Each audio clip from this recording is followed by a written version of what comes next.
पिछले 10 दिनों से किसान धरने की अनुमति मांग रहे थे, परंतु जिला प्रशासन द्वारा अनुमति नहीं दी गई। इसको लेकर किसानों में रोष है।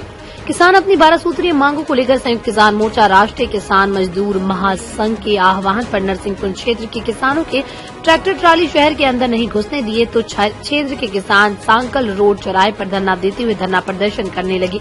किसानों का कहना है कि हर किसी को कार्यक्रम करने की अनुमति मिल रही, किंतु अन्नदाता को अनुमति न देना समझ से परे है। बड़ी संख्या में ट्रैक्टरों पर करीब 12:30 से नरसिंहपुर आए किसानों ने शहर के कई मार्गों पर पुलिस द्वारा रोके जाने पर धरना दे दिया, जिसके कारण शहर के कई मार्ग व यातायात अवरुद्ध रहा।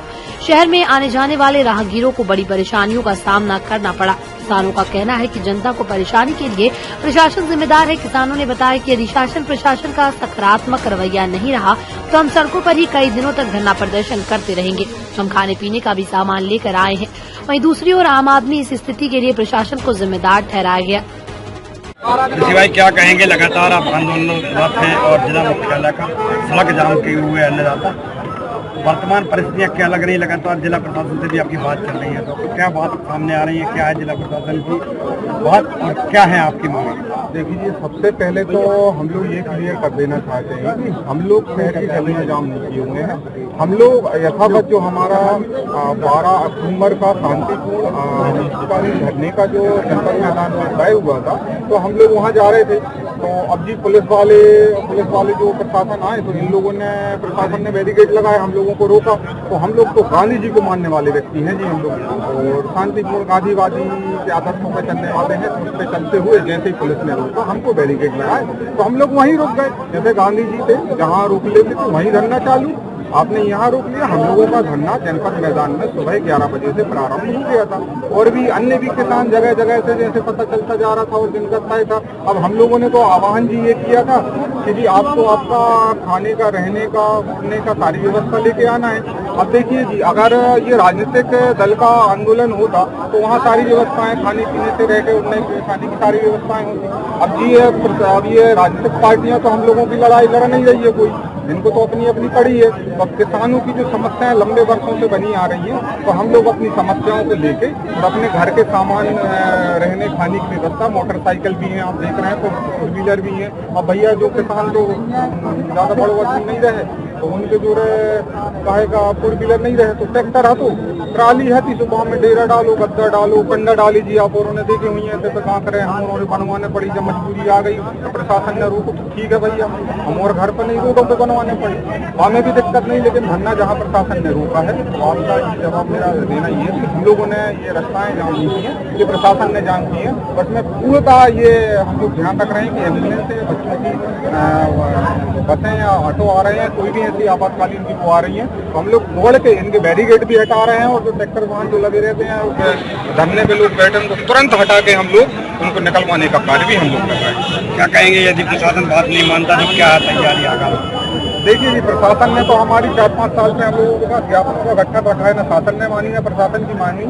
और हमने प्रशासन से बार बार बोला कि देखिए जी, इन समस्याओं का आप जल्द से जल्द निराकरण करिए, नहीं तो किसानों के साथ मिलकर हम एक बड़ा आंदोलन करेंगे। इसकी पूरी जिम्मेदारी शासन प्रशासन की होगी।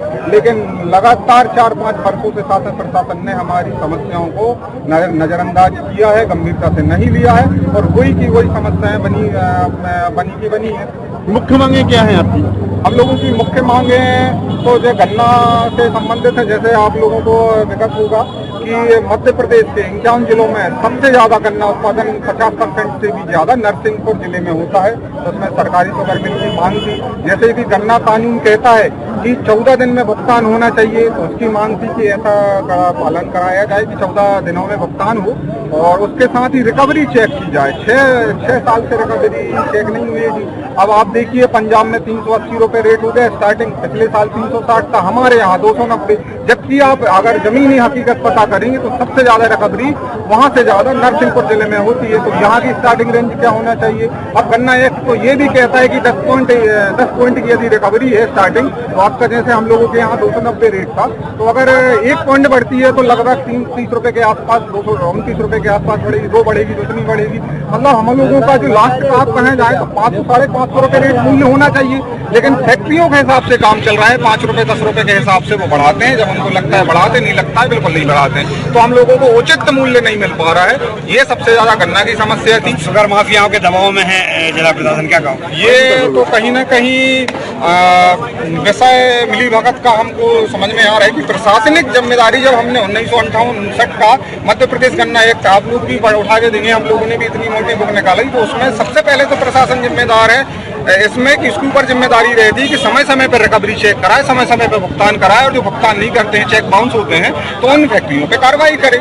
लेकिन प्रशासन यहाँ पर चुप रहता है, तो वो कहीं ना कहीं संदेह के घेरे में। आंदोलन के कारण कहीं कहीं नहीं जो सड़क जाम है, जैसे यहाँ के जो लोग हैं, राहगीर हैं, अन्य जो लोग हैं, वो कहीं ना कहीं परेशान हो रहे हैं। देखिए, मैं आपको पहले भी स्पष्ट किया था कि हम लोगों ने कोई जाम नहीं किया है, हम लोगों ने कुछ नहीं किया, हम शांतिपूर्ण बैठे हैं। ये तो पुलिस प्रशासन ने बैरिकेड लगाए, तो हम गांधी जी को मानने वाले लोग हैं, तो हम जहाँ पुलिस ने हमको रोका हम वहीं रुक गए और शांतिपूर्वक बैठ गए। तो ये रोकने का काम, ये जो परेशानियां हो रही हैं, तो ये पुलिस प्रशासन के द्वारा, अब वो पता नहीं किसके दबाव में है, तो जिसके द्वारा ये हम लोगों के साथ ऐसा व्यवहार कर रहे हैं। शहर को जाम किया है, क्या मुख्य मांगे हैं? देखिए, क्या है कि आपको पता होगा कि हमारे माननीय श्री शंकराचार्य जी का देवागमन हुआ, उस समय पर हम लोग एक ट्रैक्टर मार्च करने वाले थे, और उस ट्रैक्टर मार्च की 12 या 15 सूत्री मांगे थी, जिन्हें 12 थी, फिर उन्हें बढ़ाकर 15 किया गया, और उन पे लगातार हम लोग प्रशासनिक अधिकारियों से बात करते रहे, क्योंकि चूंकि वो समस्याएं हमारे जिले से रिलेटेड थी।